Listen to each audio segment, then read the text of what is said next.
Hello and welcome back to alpha investors. So investors, इस channel का motto है news and updates के through आप लोग की इन्वेस्टिंग जर्नी को एक लेवल और ऊपर ले जाने की। तो चलिए आज का डिस्कशन क्रेडिट स्विच से शुरू करते हैं। जैसा कि आप लोग जानते होंगे कि कुछ दिनों पहले मीन्स 15 मार्च को लगभग क्रेडिट स्विच में लगभग 30% की गिरावट देखने को मिली थी और उस वक्त बैंक की हालत इतनी ज़्यादा ख़राब हो चुकी थी कि उस वक्त कोई भी इन्वेस्टर्स बैंक को बचाने के लिए इसमें और भी ज़्यादा पैसे डालने की हिम्मत नहीं जुटा पा रहा था। और फिर उसी के बाद 54 बिलियन का लोन स्विच सेंट्रल बैंक के द्वारा पास किया गया था क्रेडिट स्विच को। लेकिन सबसे बड़ी बात ये आ रही है कि 54 बिलियन का पैसा स्विच सेंट्रल बैंक लाने वाला कहाँ से है। तो स्विच सेंट्रल बैंक 54 बिलियन का पैसा प्रिंट करके क्रेडिट स्विच को देने वाला है। तो आप लोग सोच रहे हो कि क्या स्विच सेंट्रल बैंक क्या पैसे छाप सकते हैं? तो मैं इतना सही बोलूँगा कि जैसे भारत में आरबीआई है वैसे ही यूरोप में स्विच सेंट्रल बैंक है जिसके पास पैसे छापने की राइट है। अगर मैं इसे सिंपल लैंग्वेज में बोलूँ तो सिंपल सा इतना है, यूरोप का सेंट्रल बैंक 54 बिलियन का पैसा छाप कर क्रेडिट स्विच में डालने वाला है जिससे क्रेडिट स्विच को बचाया जा सके।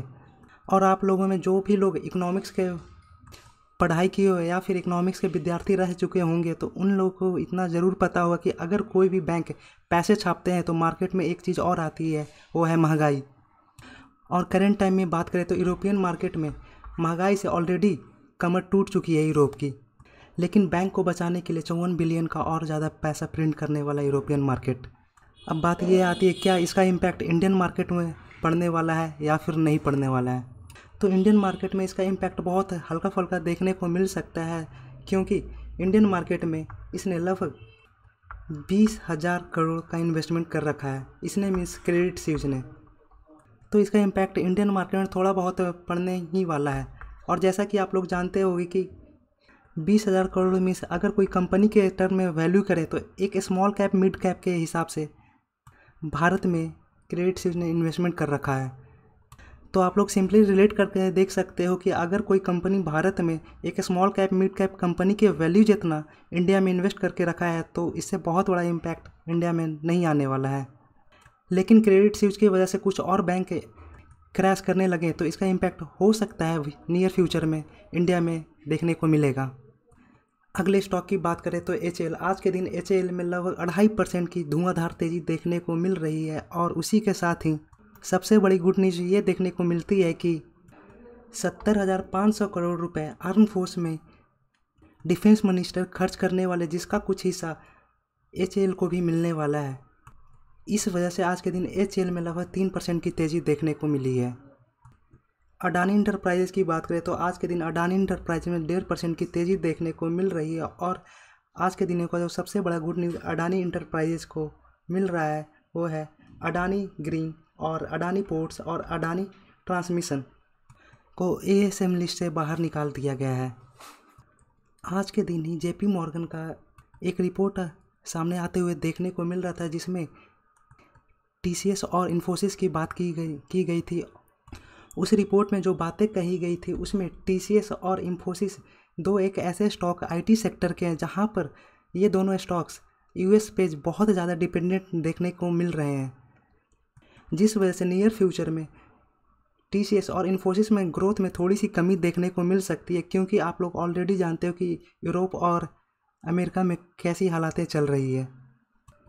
आज के दिन पतंजलि फूड्स में लोअर सर्किट लग चुका था, क्योंकि कल के दिन ही एक रिपोर्ट सामने आते हुए देखने को मिली थी जहां पर स्टॉक एक्सचेंज के द्वारा पतंजलि फूड्स के जितने भी शेयर थे उसमें फ्रीज करने की बातें चल रही थी।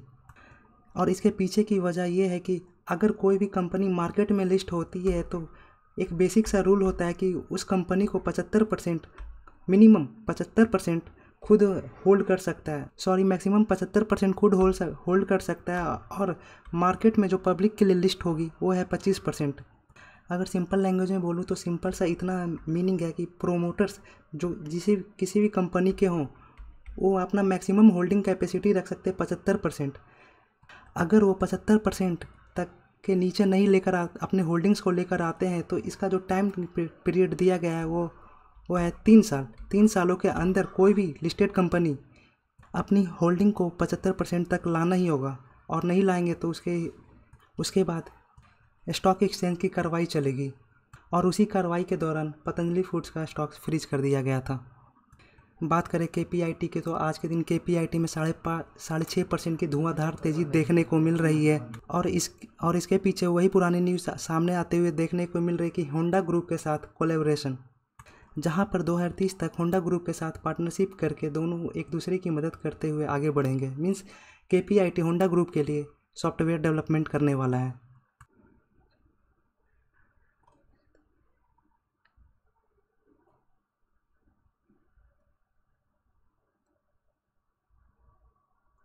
आज के दिन लक्ष्मी ऑर्गेनिक की बात करें तो आज के दिन लक्ष्मी ऑर्गेनिक में 7.5% की तेज़ी देखने को मिल रही है और इस तेज़ी का पीछे का जो वजह अभी सामने बिल्कुल नहीं आते हुए देखने को मिली है।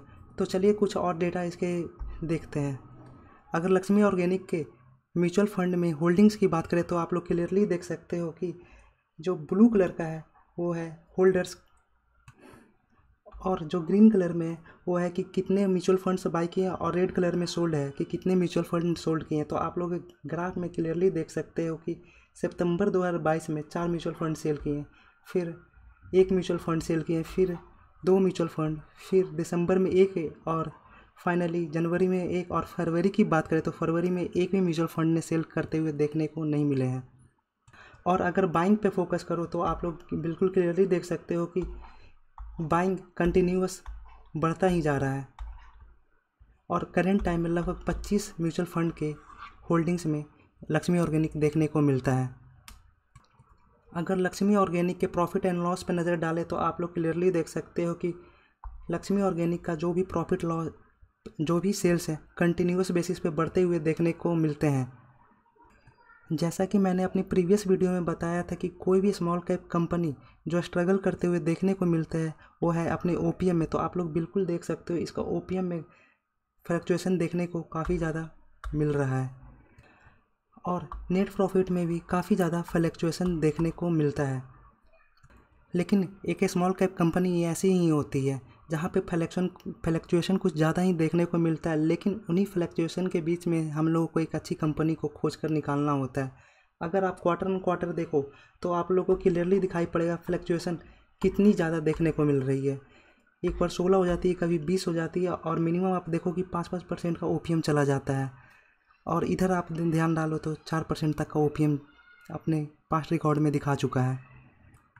आज के दिन एयरटेल की बात करें तो एयरटेल में आज के दिन लगभग 1.5% की तेज़ी देखने को मिलती है और जो सबसे बड़ी अपडेट एयरटेल के सामने एयरटेल की तरफ से देखने को मिल रही है वो है कि एयरटेल अपना एक नया डेटा पैक इंट्रोड्यूस करने वाला है, जहां पर एक कस्टमर को एयरटेल 5G अनलिमिटेड डेटा देने वाला है। इससे नियर टर्म में एयरटेल के कस्टमर ज़रूर बढ़ते हुए देखने को मिल सकते हैं। आज के दिन HDFC के तरफ से बहुत ही बड़ी अपडेट देखने को मिल रही है, जहां पर HDFC और HDFC बैंक का मर्जर NCLT के तरफ से अप्रूव कर दिया गया और उसी के बाद HDFC में आप लोग क्लियरली देख सकते हो कि एक बड़ी सी तेज़ी देखने को मिलती है। आप लोग चार्ट पे देख सकते हो लगभग 14:30 पर HDFC में एक रैली शुरू होती है और सेम चार्ट ही आप देख सकते हो HDFC बैंक में भी कि 14:30 पर HDFC बैंक में भी एक रैली शुरू होती है और इस रैली के पीछे की वजह थी इन दोनों बैंकों का HDFC बैंक और HDFC का मर्जर। तो चलिए मिलते हैं फिर किसी और वीडियो में। Thank you for watching.